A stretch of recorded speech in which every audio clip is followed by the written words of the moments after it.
Sun Business, les dirigeants et les entrepreneurs du territoire ont la parole. Clément Lessort. Et oui, bonjour, très heureux de vous retrouver comme chaque mardi 12h30 et pour vous parler d'économie et de votre territoire. L'occasion de le faire donc dans ces 10 minutes chaque semaine, 10 minutes durant lesquelles je reçois un décideur, un dirigeant du territoire. Aujourd'hui, c'est Laure Printemps, bonjour. Bonjour. Qui a accepté mon invitation. Vous êtes chef de projet innovation chez Angers Tourisme Lab. C'est le programme d'accélération porté par l'Université d'Angers qui regroupe différents partenaires en recherche, formation et innovation. Donc c'est le cluster que vous représentez, Tourism Innovation Lab, qui est un réseau d'acteurs qui a pour objectif d'accompagner le développement d'innovation donc sur le marché, pour le marché du tourisme.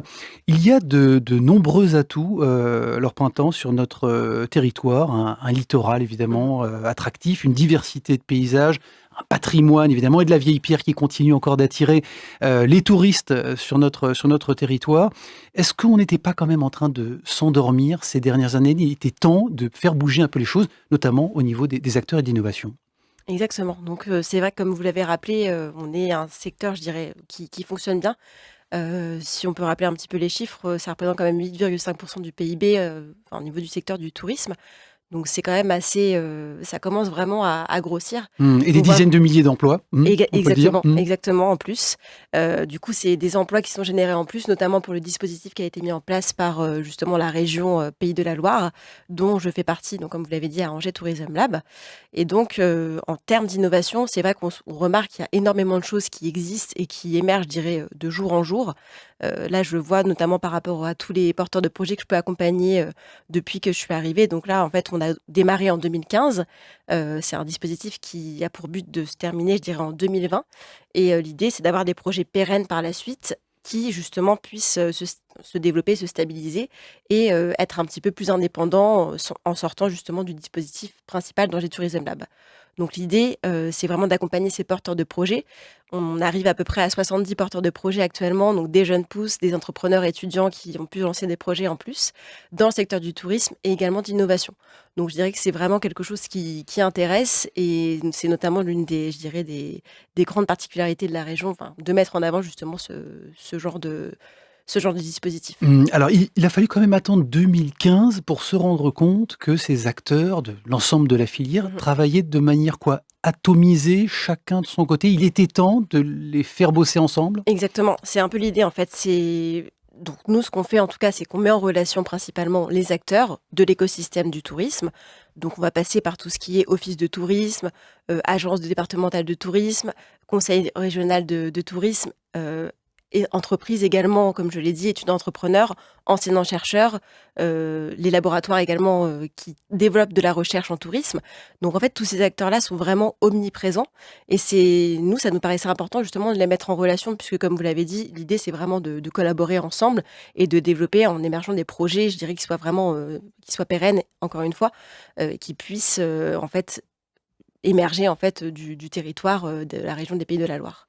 Alors, à quoi elles ressemblent ces startups ou ces projets émergents ou pas d'ailleurs? Il y a différents niveaux de maturité que vous accompagnez.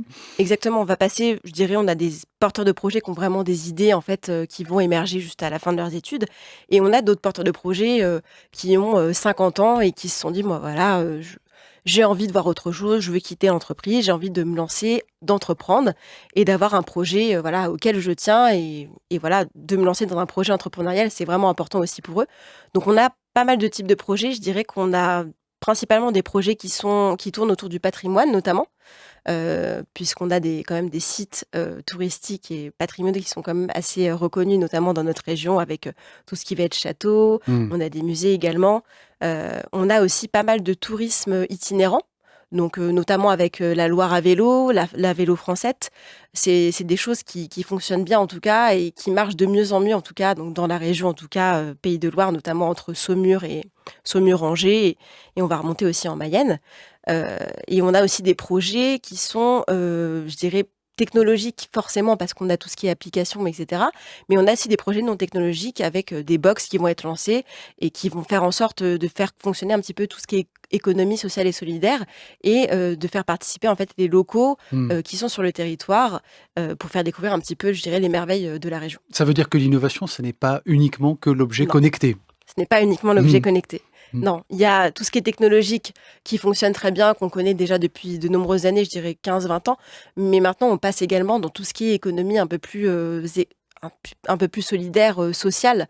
Et c'est des choses qui fonctionnent bien et qui sortent de plus en plus, en tout cas que moi je peux voir au jour le jour. Bon, alors on le disait effectivement, une région attractive, un Mhm. patrimoine effectivement important, un littoral. Un écosystème favorable aussi, avec de nombreuses startups, des chercheurs, des enseignants et de Mhm. nombreux étudiants et des étudiants qui entreprennent pendant leur parcours de formation. Exactement. Donc là, par exemple, donc avec le Tourism Innovation Lab et également avec l'Histoire, on a lancé en octobre 2018 le diplôme d'université Entreprendre et innover dans le tourisme. Donc, on a lancé ce diplôme qui a à peu près, donc, en fait, ça fait un total de 176 heures. Donc, c'est des modules différents qu'on peut prendre en tant qu'étudiant. On peut les rajouter. Donc, si on a fait un master, on peut très bien rajouter une année en plus et se dire, voilà, moi, je veux entreprendre dans le domaine du tourisme et de l'entrepreneuriat. Donc, j'aimerais avoir un diplôme qui soit, je dirais, qualifiant dans le milieu touristique et innovant. Et en plus de ça, la bonne idée, c'est que Pépite est également présent. Donc, Pépite, ça, je dirais ça, ils accompagnent directement les étudiants entrepreneurs pour en fait garder un statut d'étudiant entrepreneur à l'issue en fait de leur master. Donc ils ont un an et demi Hmm. pour poursuivre leurs études tout en étant entrepreneurs. Et la bonne idée aussi, c'est que ils peuvent soumettre en fait leur stage en le changeant et en continuant en fait de travailler sur leur projet entrepreneurial. Alors pour les projets que vous accompagnez, quelle est la nature de cet accompagnement? C'est sur un volet uniquement de formation, d'incubation? Comment Ça vous les faites regroupe grandir? Hmm. Ça regroupe vraiment tout ça. Donc, on accompagne sur un volet, donc c'est un accompagnement sur mesure, je dirais. On va avoir 3 volets différents. Le premier, ça va être la formation, donc notamment avec le DU. On a également, depuis cette année, le campus de la gastronomie qui a été lancé par l'ESA, la CCI et également par l'Histoire. Donc en fait, ça permet aussi d'avoir un écosystème qui fonctionne bien avec des membres actifs, je dirais, du réseau, qui travaillent sur des thématiques telles que l'œnologie, telles que le tourisme itinérant, Hmm. littoral, etc. Donc ça permet aussi d'avoir des formations en plus. Donc le volet formation est quand même important. On a également le volet incubation, puisqu'on travaille avec des technopoles, notamment Angers Technopole, qui copilote l'appel à projet qu'on a relancé cette année, qui est sur l'entrepreneuriat touristique innovant. Et donc, en fait, on peut directement renvoyer vers des technopoles tels que Angers, tels que la Weimar Technopole, même Le Mans Innovation ou encore Atlampol à Nantes. Donc, en fait, l'idée, c'est que les start-upers, les jeunes pousses sont accompagnés sur 5 dimensions. Donc, on a notamment le marketing, le commercial, le technique et la RH pour un petit peu revoir, je dirais, leur offre précise et être sûr de pouvoir la lancer sur le marché. Alors au-delà de cet accompagnement, vous leur permettez également d'utiliser ou de tester leurs solutions Exactement. en conditions réelles sur le terrain? Donc, je dirais que c'est le dernier volet Mmh.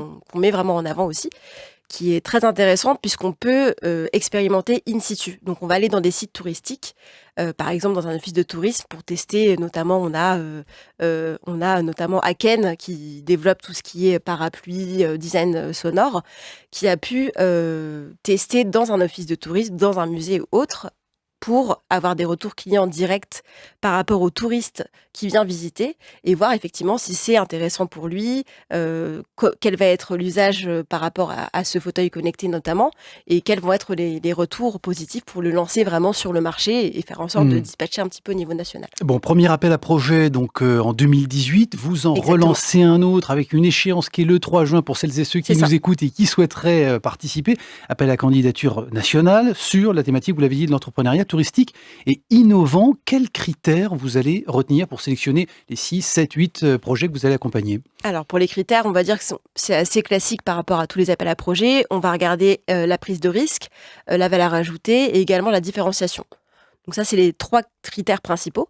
Mais on a également les critères forcément au niveau régional, puisqu'on a besoin que les startups aient moins de 5 ans. Donc elles aient lancé un projet depuis moins de 5 ans.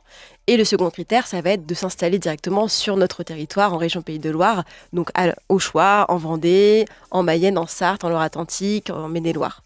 À voir. Laure Printemps, pour terminer peut-être, au-delà effectivement des aspects technologiques qui doivent servir le marketing, quels sont les enjeux aujourd'hui? À quoi doit ressembler le tourisme de demain? Un tourisme hyper personnalisé, un tourisme local sur notre territoire, avec des sujets environnementaux, quels sont les enjeux?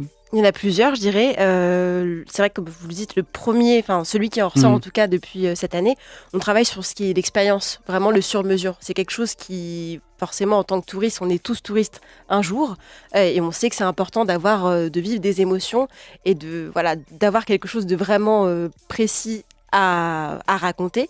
Donc c'est quelque chose sur lequel on va vraiment travailler, les émotions, le tourisme expérientiel. Et puis, dernière chose, je dirais que ça va être aussi de travailler sur tout ce qui est économie solidaire qui se développe de plus en plus, comme je le disais auparavant. Laure Printemps, chef de projet innovation chez Angers Tourisme Lab. Merci beaucoup d'avoir été dans nos studios. Vous pouvez bien sûr retrouver cette chronique sur l'application mySun que je vous invite à télécharger et sur les réseaux sociaux de la radio. Merci beaucoup pour votre fidélité. Je vous donne rendez-vous la semaine prochaine pour un nouveau numéro de Sun Business. À très bientôt.